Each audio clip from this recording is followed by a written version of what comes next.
I once met a man, almost 70, his eyes filled with doubt as he whispered, "Doctor, am I harming myself?" He didn't say more, but I knew. He was talking about masturbation. That question isn't rare.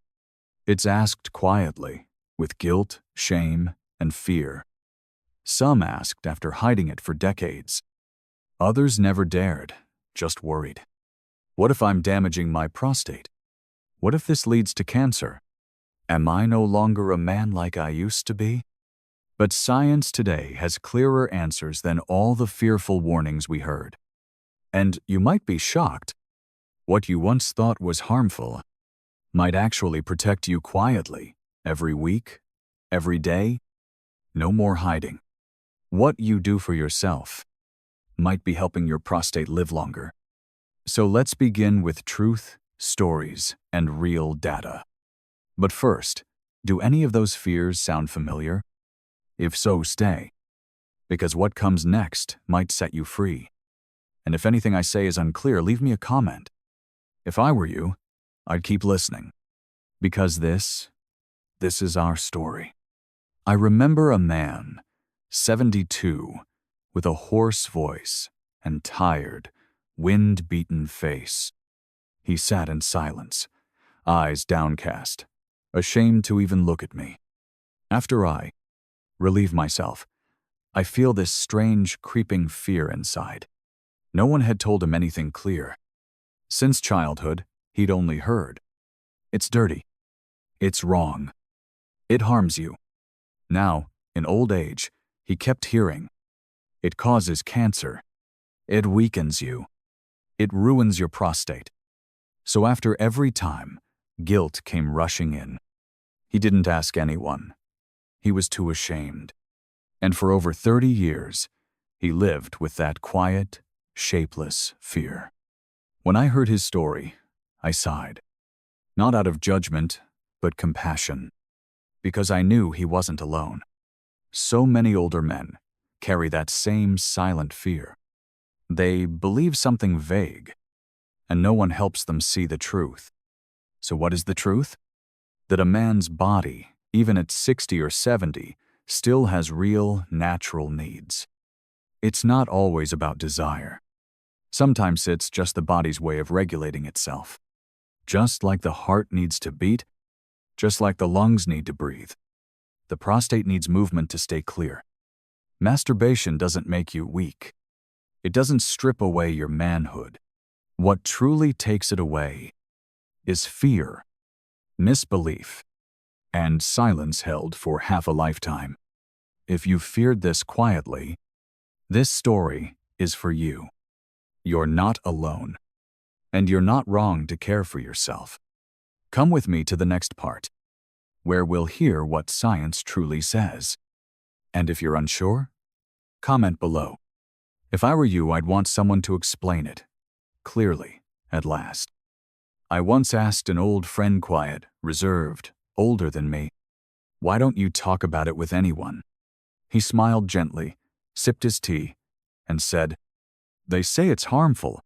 At my age, better not touch it." That answer pierced me.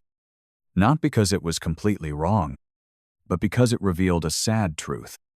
Older men often rely on hearsay, not real, respectful explanations. The fear of masturbation causes cancer isn't new. It's a shadow that's followed us since we were young. Someone said it, somewhere. A friend, a newspaper headline, and we just believed it. We believed, even without proof, because almost no one dared say otherwise. Even doctors often avoid the topic. So we live in a maze of myths. Fear of kidney damage, fear of shame, fear of being judged for still having needs. But the more we stay silent, the heavier that fear becomes. The more we avoid it, the deeper the guilt grows. Some even cut themselves off from natural instincts, but feel a strange loss inside. I understand. Not everyone seeks truth. But if someone speaks gently, sincerely, the darkness begins to fade. That's what I hope to do today. We're not young anymore. But we still deserve to understand our bodies. We still have the right to ask, is it harmful or helpful? And I won't answer with rumors. I'll answer with what real research shows. If you've ever carried that fear stay, sometimes all it takes is one honest moment, and we finally breathe easier. I remember the first time I read Harvard's research on ejaculation and prostate cancer. It was late at night. I sat alone, flipping through medical reports like I always did. But that title made me pause. Ejaculation frequency and prostate cancer risk. My first reaction? Doubt. Really? They actually studied that? But as I read deeper, I understood. This was no small matter. It was one of the largest studies ever done in this field. They followed over 30 men for 18 years. Not weeks. Not hundreds of people. Nearly 2 decades. Tens of thousands of real lives. And the results? Men who ejaculated more than 21 times a month had a 33% lower risk of prostate cancer, compared to those who did it just 4 to 7 times a month. 1/3 lower risk. That's not a small number. It's not a call to do it more. It's proof. The body has self-protecting mechanisms, if we understand them and respect them. I told a retired firefighter, age 67, about the study. He laughed out loud. So I've been doing the right thing all these years and didn't even know? I nodded, smiling. Because he's one of many who did right but carried shame. I'm not telling this to promote anything excessive, or to say you should count times. I want you to see. Science tells a very different story from our old fears. A story of balance, of circulation, of a body that cleans and renews itself, if we let it. When we see clear data, fear begins to fade. If you're still unsure, stay with me. Because next, we'll explore why something as simple as masturbation could have such a powerful effect. I didn't believe it at first either. But truth has a way of knocking on the door. Will you open it? I once compared the prostate to an old coffee machine. One we use each morning drop by drop. But if you never rinse it, residue builds up. At first, it's invisible. But over time, the flavor changes. The flow slows down. And one day, it clogs completely. Our prostate works the same. It produces fluid non-stop, whether you feel desire or not, whether you have sex or not. That fluid builds up bit by bit. If it's never released, it's like a river blocked by debris, stagnant water, layers of waste, and nothing fresh can move through. Someone once asked me, "Doctor, is that the only way to clean it?" I heard the worry and the embarrassment. But the truth is, masturbation, or regular ejaculation, isn't just about desire. It's self-maintenance. Like flushing old oil from a car. It's not about lust. It's a biological function, just like breathing, sweating, or digestion. A 68-year-old man once said, "I don't feel pain, but something's always stuck inside. I pee but never feel fully empty. I ran every test. No cancer. No infection. But his prostate was tense, like an old pump needing release. He didn't need medicine. He needed rhythm. He needed his body to remember how to flow. So if you've ever felt strange pressure below, or always feel unfinished after peeing, consider this. Maybe your body is whispering, "I need to let go." If I were you, I'd listen. Stagnation makes no noise, but it quietly steals your comfort. And you? Is your body sending signals you've missed? One of my patients, George, 69, had worked in high-stress jobs all his life. When he came in, he said, "I get up to pee 5-6 times every night. I'm exhausted. I ran every test. Everything was normal. No swelling. No infection. No cancer." So I asked him gently, Have you been anxious lately? He fell silent, then finally sighed. I've spent a whole life not knowing how to breathe. That sentence hit me hard, because sometimes prostate pressure doesn't start in the body. It starts in the mind. Years of stress, fear, bottled up emotions can tighten the lower abdomen like a rubber band. The nervous system stays alert, like it's always preparing for a storm. What happens then? Weak flow, constant urge to pee, or that tight, unclear discomfort. That's why I often tell my patients, ejaculation by sex or masturbation is not just physical release. It's the body's natural pressure valve. Each time you ejaculate, the parasympathetic nervous system activates. It calms your heart, lowers cortisol, relaxes your whole body. You may not notice it, but your belly feels lighter. Sleep comes easier. The tension fades. I'm not saying this is the only solution, but if you're carrying unspoken stress, if your body is silently calling out, this might be your answer. If I were you, I wouldn't ignore it.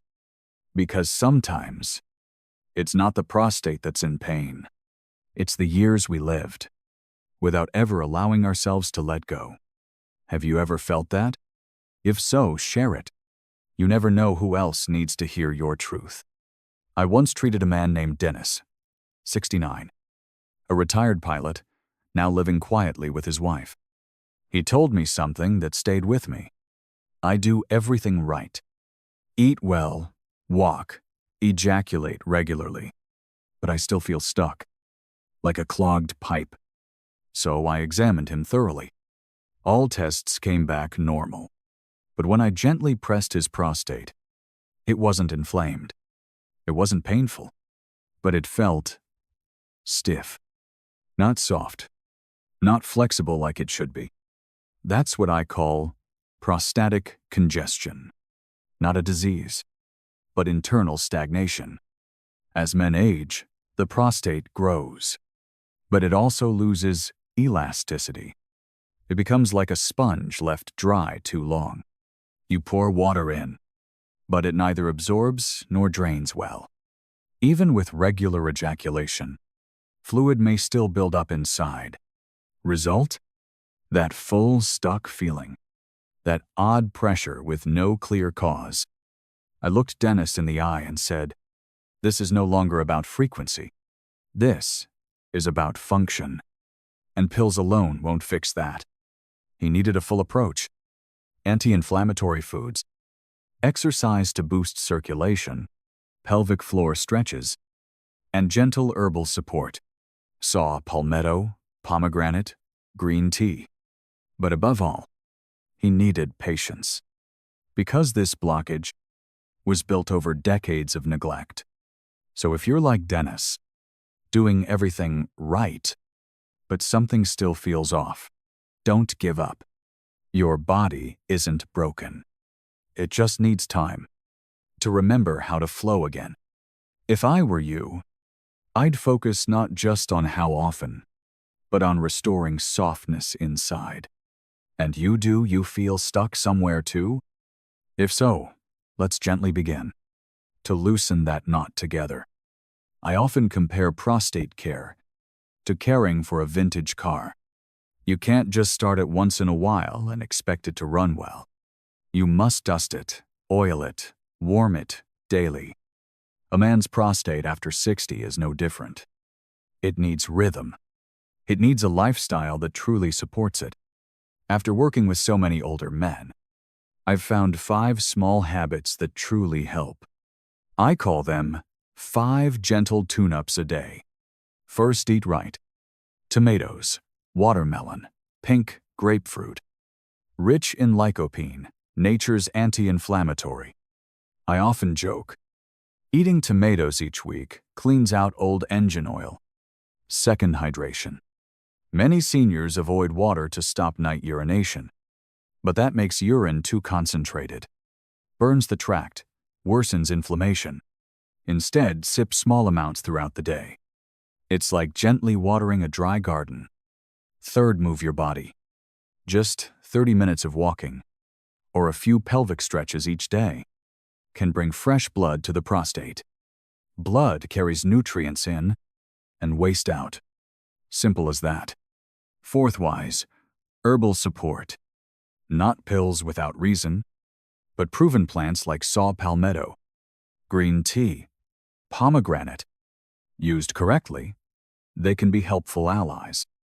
And last, regular checkups. Don't avoid them. They're not to find faults, but to understand yourself better. Like a mirror, to see what still shines and what needs adjusting. If I were you, I'd start with just one of those 5 today. No need to do it all at once. Just be consistent. And you? Which one have you already started? Which still feels hard to try? Tell me, because sometimes one small shift each day can shape a whole lifetime of quiet strength. Let me tell you about a man I deeply respect. Mr. Lamb, 74. Retired, living alone after his wife passed. He took good care of himself, exercised, ate clean, ejaculated regularly as his doctor advised. But one day, he sat before me. His voice cracked. I do everything right, but I still feel like I'm no longer a man. There's no prescription for that feeling, but I understood. Because the deepest pain isn't disease, it's the quiet fear of being left behind. For many older men, aging feels like a dark road. The body slows, desire fades, and in the silence, a question forms. Do I still matter? Is it wrong to still want closeness? Society never teaches men how to live with the fragments of desire. All they hear is, "You're old. Why still ask for that?" Said so casually, but it leaves a very real wound. I told Mr. Lamb, and I want to tell you, you haven't lost value just because your body changed. Manhood isn't hardness. It's knowing yourself, caring for yourself, and honoring your quiet emotions. Ejaculation isn't proof of anything. It's a rhythm, a reset, a way your body maintains itself. And deeper still, it's a reminder. You're still connected. You still feel. So, if you've ever thought, I'm done, please reconsider. No man at 70 or 80 is done. Your role has changed, but your worth never has. If I were you, I'd never let anyone make me forget that. And you? Have you ever quietly doubted your own value? If so, let me remind you, you are still you, still worthy of love, and of living fully, in body, mind, and soul. I know some men over 60 wake up each morning with a strange fog in their body. Not pain, not fatigue, but not light either. They eat right. They exercise. They even ejaculate weekly. And yet, something still feels missing. They wonder, is this just old age? Do I have to live with this forever? But I want to tell you something. An aging body doesn't just need activity. It needs coordination. It's not just about frequency. It's about flow, about internal function. Masturbation may help, but it's not the whole answer. It's like washing your car, but never changing the oil. So if you've done all the right things, but still feel off, maybe you're not lacking action. Maybe you're lacking connection between knowledge and your practice, between habit and your inner biology, and often between you and the feelings you buried deep inside. I made this video not just to share science, but to create a space for truth, a space to speak the things no one says, because those quiet corners of us are where we need the most kindness. If you've made it this far, you've likely carried questions too. maybe some you've never dared speak. Let the comments below be your voice. You don't need to write much. Just one line. I felt that too. Or, now I understand. That's enough to know you're not alone. And others will see they're not alone either. If this touched you, don't forget to hit subscribe. Not for the numbers, but so you don't miss what's next. Because understanding your body and healing the silence of aging, it takes more than one video. It takes time. It takes truth. And gentle steps. I'll be here, reading every word you leave. Because I know, sometimes, one story can change the way we see ourselves. And if I were you, I wouldn't be afraid to begin again. Not tomorrow, but right now. And you? Are you ready to take this step with me?